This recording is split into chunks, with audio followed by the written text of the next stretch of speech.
परमहंस आचार्य ने अखाड़ा परिषद के अध्यक्ष पद पर महंत ज्ञानदास को बनाए जाने की उठाई मांग।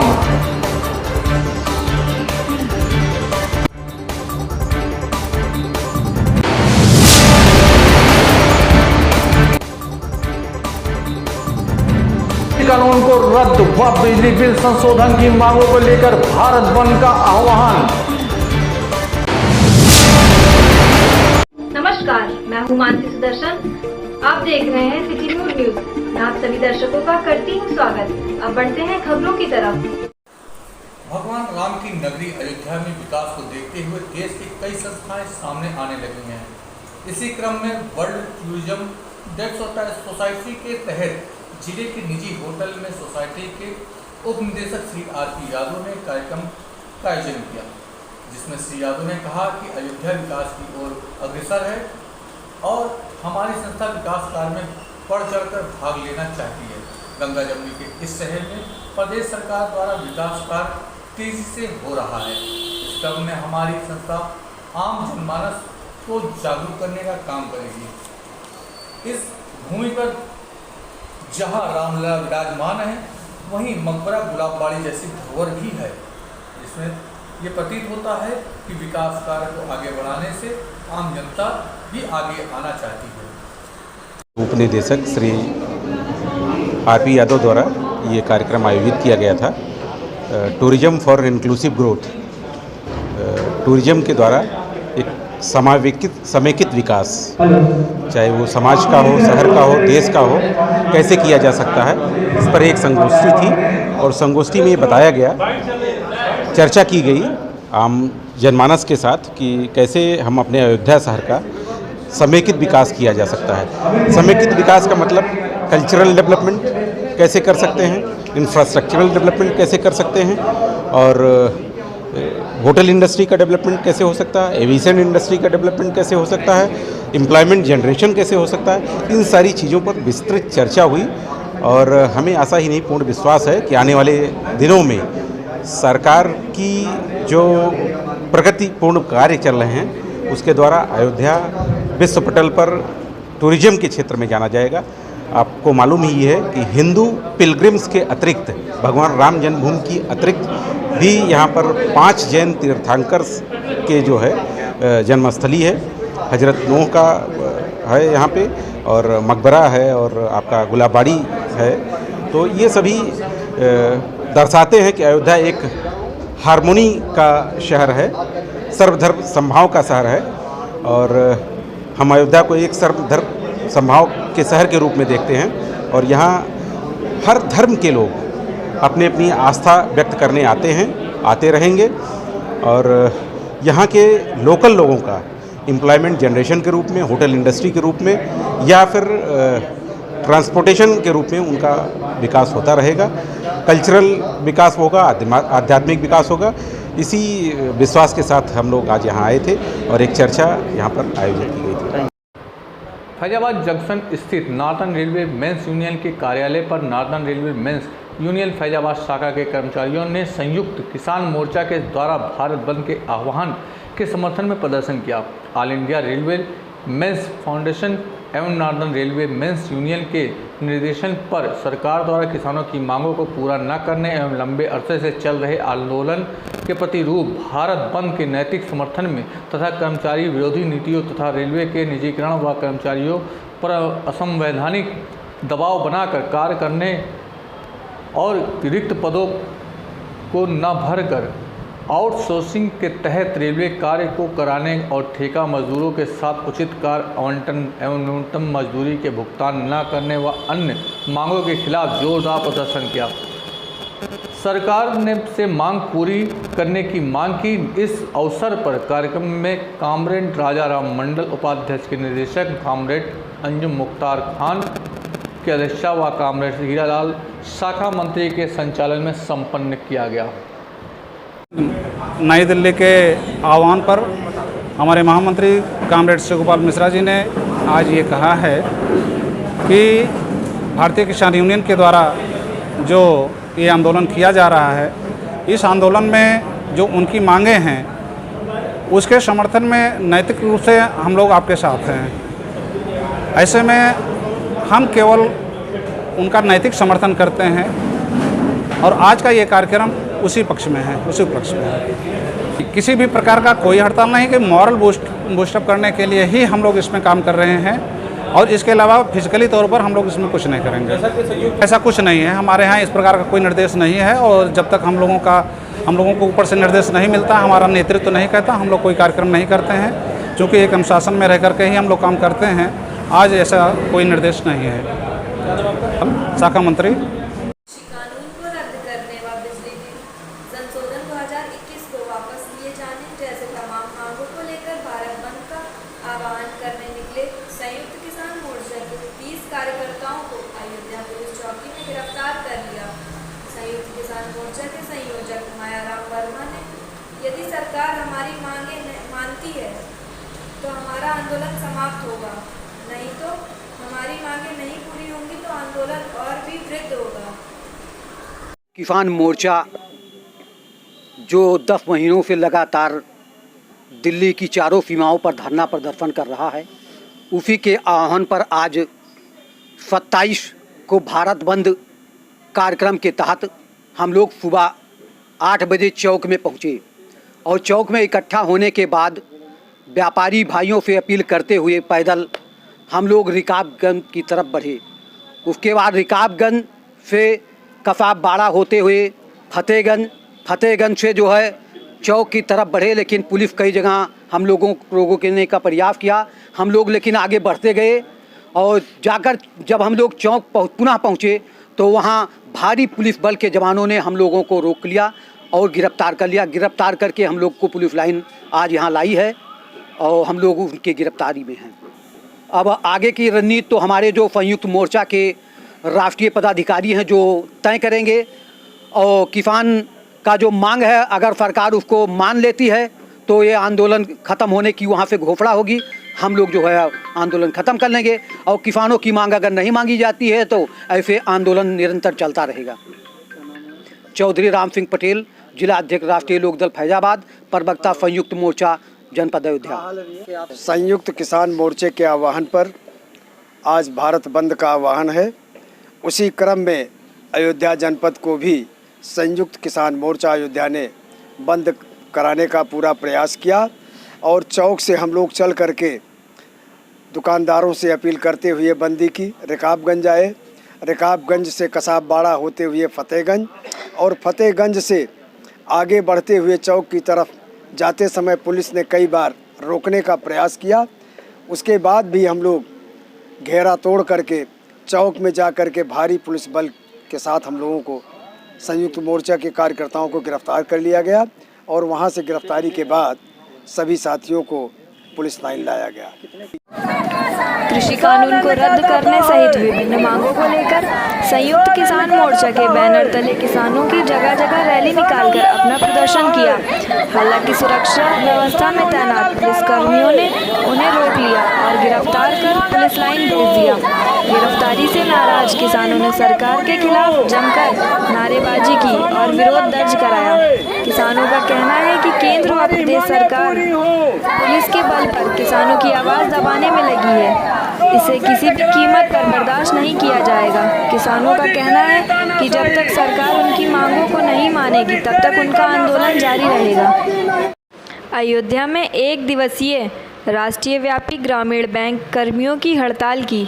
ग्रामीण बैंकों के सबसे बड़े संगठन all India regional rural bank employees association के आह्वान पर आहुति की गई। इस हड़ताल में संगठन के ऑफिसर, एम्प्लॉयज़, सेवानिवृत्त कर्मी शामिल रहे, जिसमें क्षेत्रीय कार्यालय फैजाबाद व अंबेडकर नगर सहित 92 शाखाएं पूर्णतः बंद रहीं। जनपद में 1 दिवसीय हड़ताल के दौरान क्षेत्रीय कार्यालय एक गेट मीटिंग की गई। वहीं सभा के द्वारा वक्ताओं ने सरकार की निजीकरण से संबंधित नीति का पूर्ण विरोध किया। ग्रामीण बैंकों के साथ सौतेला व्यवहार, वेतन व अन्य भत्तों में समानता करने, नई नीतियों को शुरू करने, सुप्रीम कोर्ट की दी गई तिथि तक सभी को पेंशन सालों से कम कर रहे हैं, दैनिक वेतन नियमितीकरण करना, न्यूनतम मजदूरी का भुगतान, अनुकंपा भर्ती, ग्रेजुएटी कंप्यूटर सहित लंबित मामलों का समाधान एवं कोविड-19 के शिकार स्टाफ की परिपूर्ति की जाए। बड़े संगठन अरेबिया के तत्वाधान में हमारी राष्ट्रीय व्यापी डिमांड हड़ताल आज प्रस्तावित थी, जिसको हमने सफलतापूर्वक फैजाबाद और अम्बेडकर नगर जिले में अपनी 92 शाखाओं की पूर्ण तालाबंदी के साथ किया। जैसा कि आप देख रहे हैं, क्षेत्रीय कार्यालय पे पूर्ण तालाबंदी है, मुख्य शाखाएं और तमाम अन्य शाखाएं हमारी बंद हैं। ऐसा करना हमें मजबूरी में करना पड़ा। डीएलसी की मीटिंग में सरकार ने हमसे बातचीत करने का प्रस्ताव दिया और हमको 24 तारीख को ये वार्तालाप जो है हमारा हुआ, वो फेल हुआ। गवर्नमेंट ने कोई भी सुनिश्चित हमको एश्योरेंस नहीं दिया, जिसकी वजह से हमारे अपेक्स संगठन ने हड़ताल पे जाना तय किया। और हड़ताल के कार्यक्रम के अंतर्गत हम एम्प्लॉई या हम अफसर विंग कोई शौक नहीं है, ये हमारी मजबूरी हो जाती है जब हमारे जायज़ हितों को भी गवर्नमेंट अनसुना कर देती है। जैसा कि आज भारत बंद है, किसान विरोधी सरकार किसानों का भी शोषण कर रही है। उसी क्रम में बैंक कर्मियों का भी अपना जो है हमारी मांगे हैं कि हम इतने साल से गांव के एक एक कोने को हम लोग बैंकिंग से समाहित किए हुए हैं और वहाँ पे ये पोजीशन है कि ग्रामीण बैंक के बाद आज दूसरी बैंकिंग सुविधा देने वाला कोई नेटवर्क नहीं है और समान कार्य के लिए समान वेतन जो सुप्रीम कोर्ट ने हमको कहा है उसके लिए भी हमको फाइट करना पड़ता है। अन्य सुविधाएं वेतन और भत्तों में हमारी समानता गवर्नमेंट नहीं कर रही है। बैंकिंग सेक्टर को निजीकरण की तरफ ढकेल रही है। एक सरकार वो थी जिसने जो है निजीकरण से प्राइवेट के शोषण से बचाने के लिए गाँव के लोगों को, जनता को प्राइवेटाइज से सरकारीकरण किया और एक ये सरकार है जो दोबारा उसको निजीकरण में ढकेल रही है। आज की हमारी हड़ताल इन्हीं मांगों के साथ है।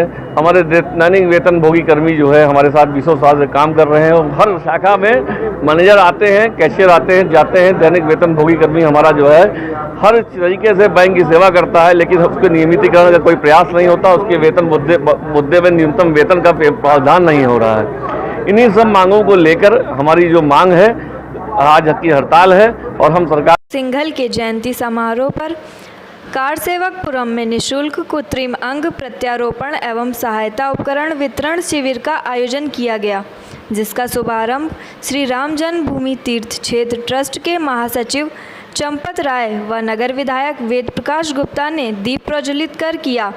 नगर विधायक वेद प्रकाश गुप्ता ने कहा कि स्वर्गीय अशोक सिंघल की 95वीं जयंती समारोह पर दिव्यांगों की सेवा के लिए जो प्रयास किया गया है वह बहुत ही सराहनीय है।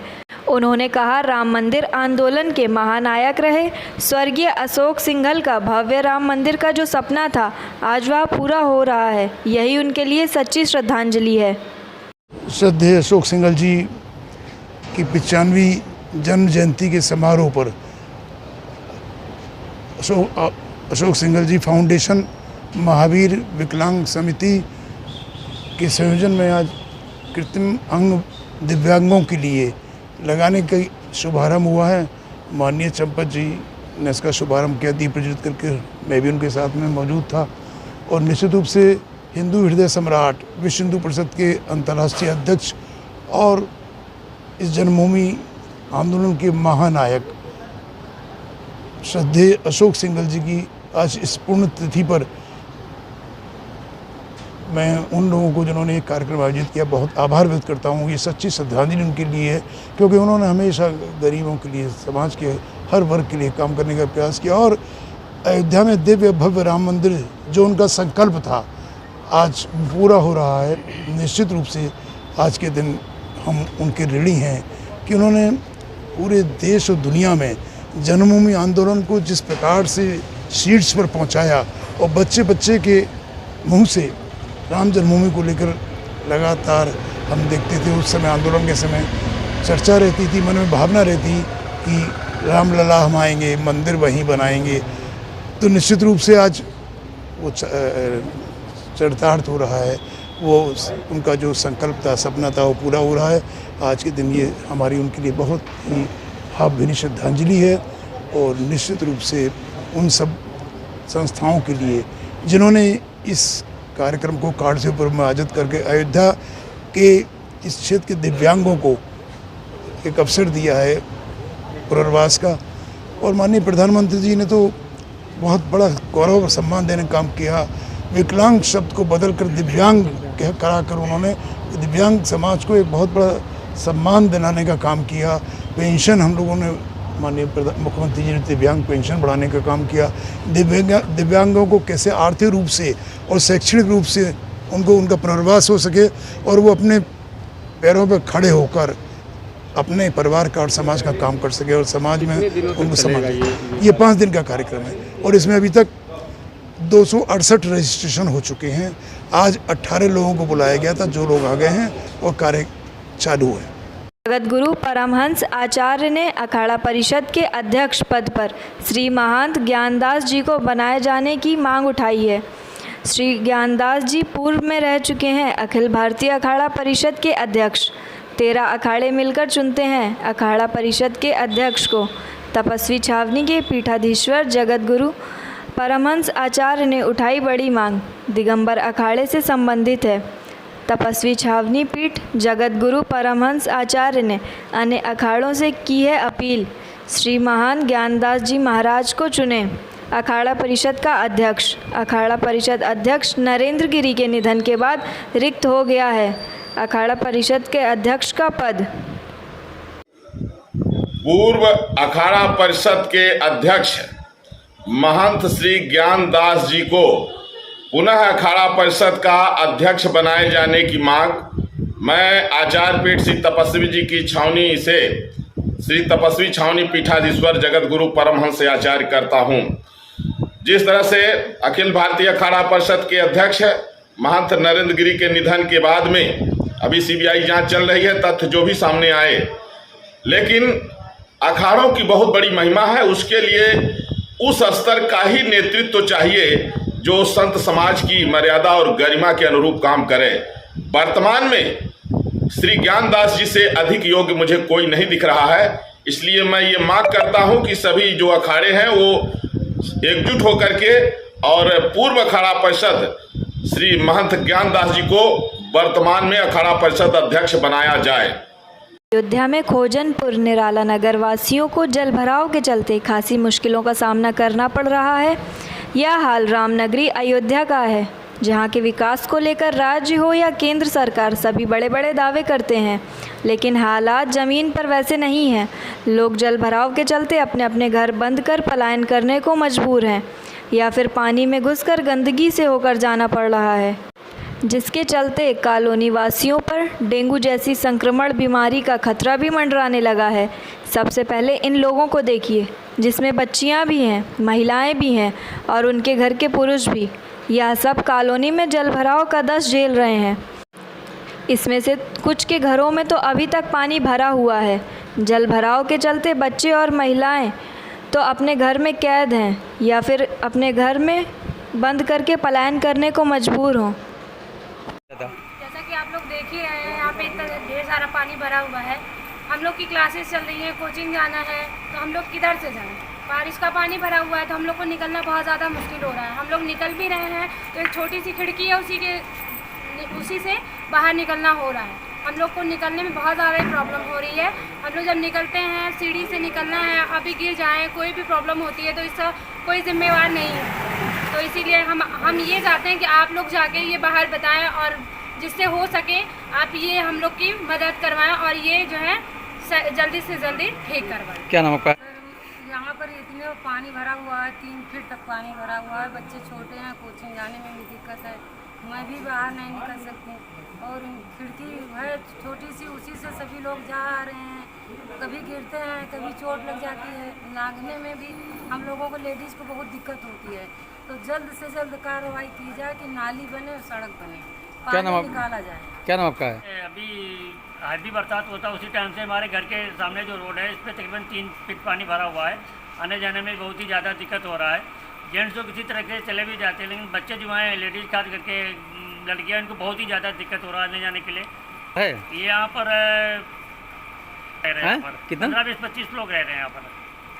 तो जाते आते क्या सर, पूरा दूसरे छोटी सी पतली सी रास्ता उधर से निकल करके जाते हैं, गाड़ियाँ कहीं और ही खड़ी हुई है, फिर वहाँ से ले एक छोटा सा झरोका ऐसा तकरीबन 2 बाय 2 का, उसी में से हम निकलते हैं और मुश्किल से कभी गिर पड़ते हैं और इधर से आने जाने में बहुत ही मुश्किल हो रहा है। पतली सी छोटी सी जगह है वो। मोहल्ले के लोग सभी से उसे से आना जाना करते हैं, बहुत ही मुश्किल हो रहा है। 4 दिन हो गया सर। नगर आयुक्त तक के हम होकर के आए, उन लोगों ने बोला ठीक है हम आएंगे, लेकिन यहाँ अभी तक कोई देखने के लिए हमको नहीं आया। ढाबा के पीछे बाईपास, निराला नगर कॉलोनी, वर्मा ढाबा बाईपास। समस्या क्या सर, पानी भरा हुआ है, घर से निकलते ही तकरीबन 3 फीट, उसी में हमको बहुत ही मुश्किल हो रहा है आने जाने के लिए। बार बार उसी में पानी के अंदर से गंदा पानी है, उसमें बार बार आना जाना हो रहा है। आज के लिए बस इतना ही। कल फिर मिलेंगे इसी समय इसी चैनल पर। अब हमें दीजिए इजाजत। नमस्कार।